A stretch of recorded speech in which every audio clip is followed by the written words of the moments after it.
it's been a night of emotional reunions for everybody, but we are missing something. Jeannie Becker, somebody please tell Jeannie she's needed on stage. Thank you. We have a surprise for you, Jeannie. Live from Washington, D.C., it's the former co-host of the New Music and the original MuchMusic VJ, J.D.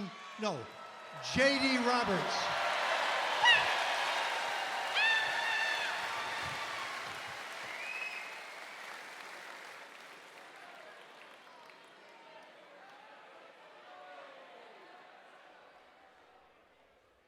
There we go.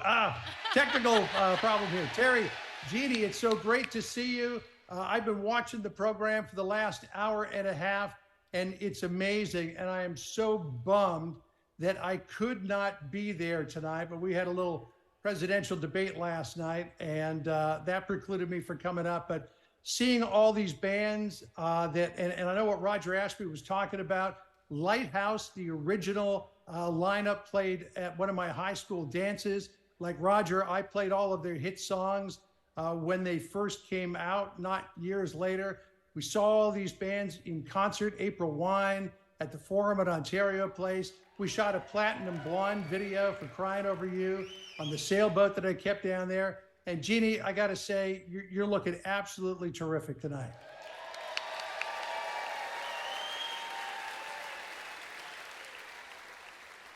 Wow. Boy, JD, you are freaking gorgeous, as always. And I miss you like crazy, and we're all incredibly proud of what you've done and where you've gone and the things you've seen. And boy, oh boy, you just do this country so proud, JD. We're all with you.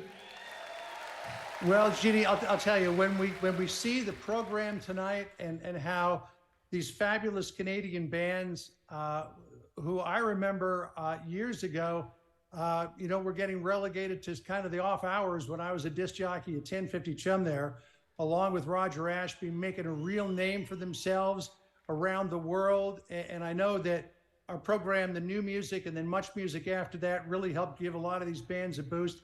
And I'm so proud of everything that we did, all of us together, to really boost the Canadian music industry into orbit, and an orbit that it didn't experience before. It's just so amazing.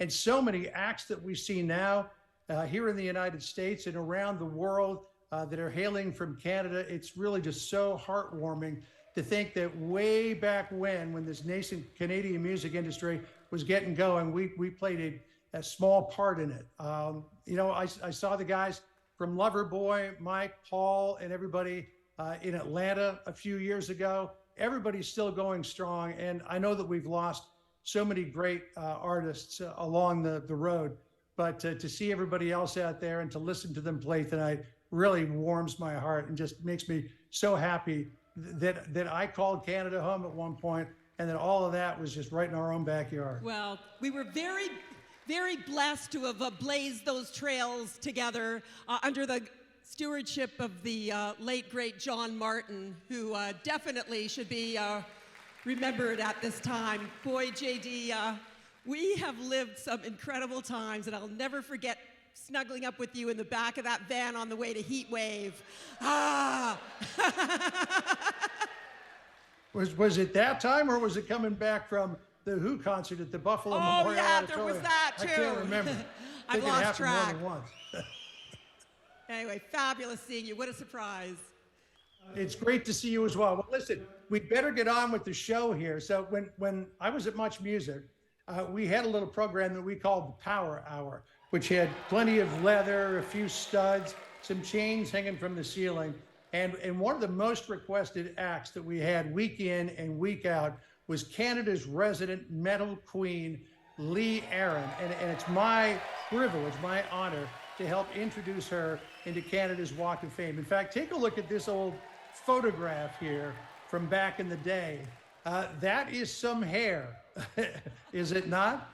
My goodness, where did the years go? And to introduce Lee Aaron to you tonight, I want to welcome a person who was very, very close to me, and somebody who really, truly was a pioneer in Canadian music television. I remember she came in as a research assistant, and she came up to me and she said, JD, I'm making it my goal to be a MuchMusic VJ, and God bless her, she did it. Ladies and gentlemen, please welcome Erica Ehm.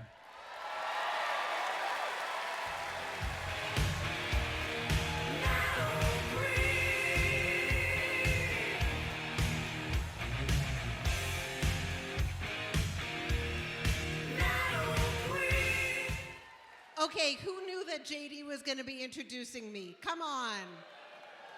That was crazy. So many people in this room I grew up with, and I know that so many people in this room grew up with me. It's like this really cool, virtuous musical circle. Okay. It's time for some girl power, okay? That's why I'm here, for the girl power. So Lee Aaron and I launched our careers around the same time in the 80s. I was introducing videos, she was starring in them. While our talents were very different, do not ever ask me to sing, we were both women with strong voices, working hard to be taken seriously in an industry where men held the power. Right, ladies? Yeah. Make no mistake, that was a time when women were not running the show.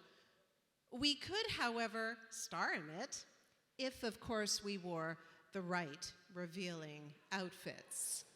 Yeah, okay, so we played the game until we could change the rules. And Lee Aaron did just that. She challenged the rules and the roles of women in rock. She didn't just survive, she thrived in the male-dominated heavy metal scene. She took control of her career. She created a remarkably eclectic body of work. She raised 2 beautiful kids, and she blazed a trail for so many other women with big dreams. Lee was a frequent guest at the MuchMusic Power Hour, as JD said, and it was crazy because every time she dropped in for an interview, I marveled at how that huge voice came from such a tiny human. And let's not forget that Lee Aaron is also a stupendous songwriter. This is what I loved. I loved when she would belt out her rock and roll anthems of female empowerment, and she would bring her male fans to their knees. Oh yeah. But perhaps the most impressive and inspiring aspect of Lee Aaron's career to me is her longevity in an industry notorious for sidelining women as they age, like me. Her ability to reinvent surprised us all when she experimented with jazz and nailed it. To this day, Lee Aaron remains relevant on her own terms. She's proving that women can maintain their careers, they can continue to create, raise a family, and still rock like a badass metal queen. I'm so honored to introduce Lee Aaron to Canada's Walk of Fame. Let's watch her video.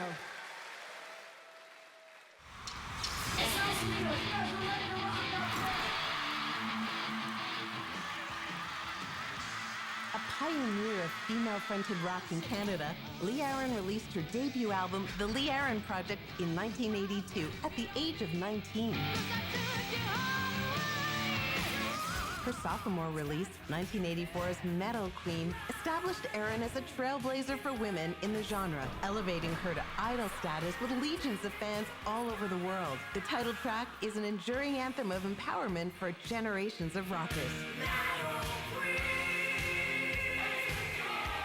1989's Body Rock and 1991's Some Girls Do achieved multi-platinum status and included hit singles like Some Girls Do and What You Do to My Body.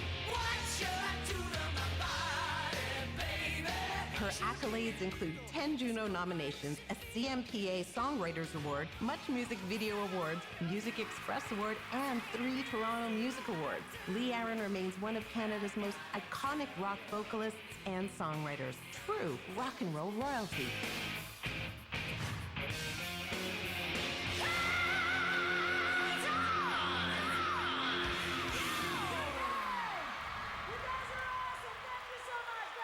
Come on up, Lee Aaron, John Cody, Sean Kelly, and Dave Reimer.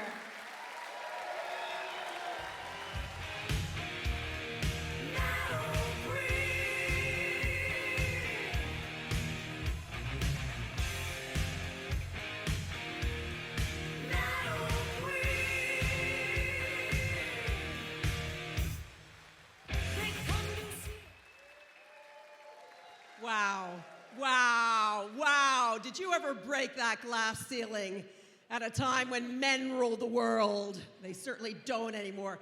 Anyway, congrats. Oh, thank you so much. Okay, now, like, we've heard so many stories, Lee, from these 13 inductees about how you've all been inspired by each other, competed against each other, yet really supported each other, were always there for each other, and this group truly changed the landscape of Canadian music. You've called this group your rock and roll family.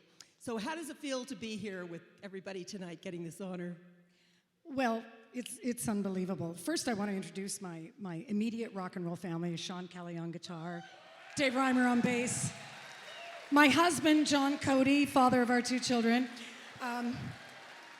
They've been with me for going on 2 decades now. We've done like 7 albums together, so anyway, I love them. But yeah, a lot of these bands that are here tonight, you know, especially the bands from the 70s, this was the fabric of my youth. So to be here standing on this stage tonight, like, as part of this, it's a little bit mind-blowing to me. I'm unbelievably honored. I want to thank Canada's Walk of Fame. Thank you for including me.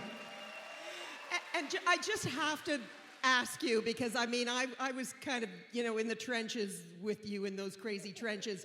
Tell us what it was like to be a woman in the metal scene of the 1980s. Do you want the censored version, or? We want the grit. Well, it was challenging. I never got my own dressing room. I had to hump it in a van across the country with the rest of the boys.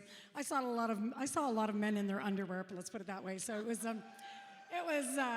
you know, so it was challenging, but it was also wonderful because I managed by the mid-'80s to have a wonderful team of supportive people around me.